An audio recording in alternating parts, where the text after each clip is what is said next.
Congrès de la Société européenne de cardiologie à Rome, il y a eu une session intéressante puisqu'elle associait la Société européenne de cardiologie et les ASD. Les ASD, professeur Valency, que vous représentiez.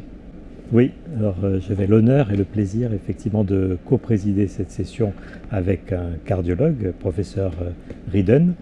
Et je dois dire que je connais bien Lars Rieden depuis des années, puisque en particulier j'ai collaboré avec lui sur les dernières recommandations européennes, diabète, prédiabète, maladie cardiovasculaire.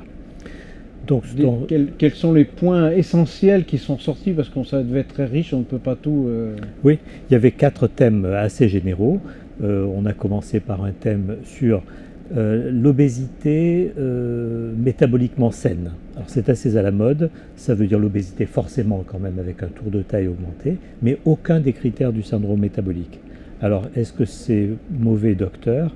C'est un petit peu mauvais quand même en termes pronostiques, et si on cherche bien, on trouve certaines anomalies qui ne sont pas celles du syndrome, mais qui sont inclus à rapprocher de l'insulinorésistance qui est quand même sous-jacente.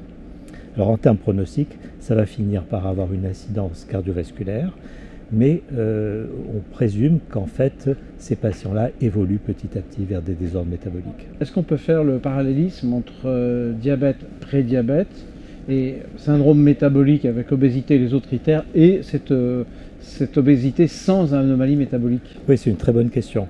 Alors, surtout, disons, dans le critère habituel au point de vue glycémie, on ne fait référence qu'à la glycémie à jeun. Or, aujourd'hui, on sait que, bien entendu, on peut dépister les anomalies glycémiques ou le prédiabète plus tôt. Alors, classiquement, en faisant le test de charge orale en glucose avec le dosage de la glycémie 2 heures après prise de 75 grammes de glucose, et je rappelle aux cardiologues que c'est dans les recommandations internationales et françaises que nous avions d'ailleurs fait entre SFC et SFD. Au sortir d'un syndrome coronaire aigu, dans les semaines qui suivent, il est bon de préconiser une charge orale en glucose, à moins que l'hémoglobine glyquée soit élevée. Il n'était peut-être pas inutile de le rappeler, parce que c'est le genre de choses qui passe souvent inaperçu, et pourtant c'est important. Voilà. Donc ça, c'est un point important. Est-ce qu'il y avait d'autres points encore sur lesquels on pourrait revenir? Oui, bon, alors la session était autour des mythes en cardio-diabétologie, et puis il y a place maintenant pour détruire en quelque sorte ces mythes. Et parmi un des mythes, c'est finalement aucun traitement antidiabétique n'est capable de réduire la mortalité cardiovasculaire. Oui, jusqu'à il y a moins d'1 an, et aujourd'hui on peut dire qu'on a 2 familles de médicaments prometteuses, avec une première étude menée avec un inhibiteur DSGLT2 qui s'est révélée très positive, l'étude en PAREG, et puis une étude là toute récente avec un analogue de GLP1, l'étude LEADER, qui là encore a montré donc une réduction de mortalité cardiovasculaire. Donc on est dans une bonne phase, et puis on annonce encore une étude positive qui sera présentée dans une dizaine de jours à l'EASD. Pour les inhibiteurs de SGLT2, on ne peut pas encore parler d'effets classe, mais pour l'étude LEADER, est-ce qu'il y a quand même beaucoup de molécules déjà dans cette classe, et donc est-ce qu'on a des idées? Est-ce qu'on va parler d'effets classe ou d'une molécule qui a... Alors pour l'instant, une molécule, il faut être prudent, mais il est vrai qu'une deuxième molécule a annoncé ses résultats par la presse grand public, qui sera développée à l'ESD, donc l'étude SUSTAIN avec semaglutide, un analogue GLP1 d'administration hebdomadaire. On va voir le détail, mais donc il y en aura 2, et puis on a eu précédemment l'étude ELIXA avec l'ixizénatide qui était neutre. Bon, au moins ça fait pas de mal, et peut-être bien que là maintenant on a des médicaments qui, indépendamment de l'effet hypoglycémiant, contribue favorablement au pronostic. Ce qui n'était pas prévu au départ, puisque ce qu'on cherchait, c'était l'effet hypoglycémiant avec la conséquence cardiovasculaire. Oui. Et en fait, voilà. Alors comme en fait, on a bien du mal à démontrer que la baisse de glycémie est bénéfique au plan cardiovasculaire, elle l'est sans doute, mais sur le très long terme.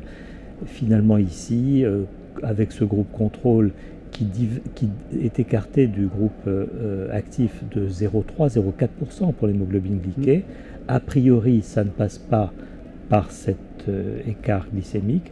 Il faut être simplement prudent que dans le leader, on est parti de patients très déséquilibrés. Donc il est possible que le liraglutide, en l'occurrence dans l'étude leader, a induit son bénéfice cardiovasculaire par différents mécanismes, mais dans un contexte où parallèlement l'équilibre glycémique a été remarquablement amélioré. Un autre point intéressant? Oui, alors bon, c'est un peu un classique, mais de savoir parmi les antihypertenseurs quelle classe a éventuellement quelques inconvénients sur le métabolisme glucidique.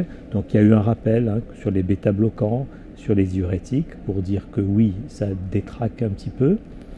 Mais c'est très important de se rappeler bien sûr que les bloqueurs du système rénine-angiotensine sont neutres, et parmi les diurétiques, de sortir spironolactone et les nouveaux anti-aldostérone comme étant neutres au moins au plan du métabolisme glucidique. On a quand même quelques points où non seulement on clarifie les choses, mais ça a l'air de bouger pour ce qui est du pronostic cardiovasculaire, ce qui est quand même un événement attendu depuis de longue date.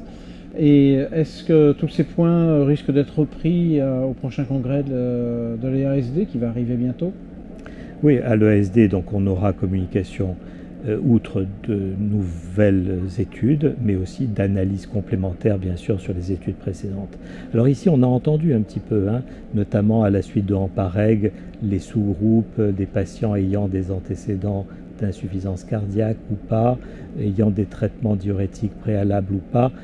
Ça sera certainement intéressant de regarder ça précisément dans cette étude, comme avec les autres études menées avec SGLT2, puisque bien entendu, il y a maintenant une question liminaire, on va dire, pour les cardiologues, c'est est-ce un traitement possible chez l'insuffisance cardiaque?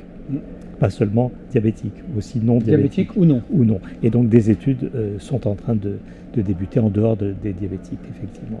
Comme on ne peut pas tout aborder aujourd'hui d'un coup, c'est bien, dans encore du suspense et de la matière à venir. Oui, la matière à venir. Super. Merci beaucoup, professeur Valency. Merci.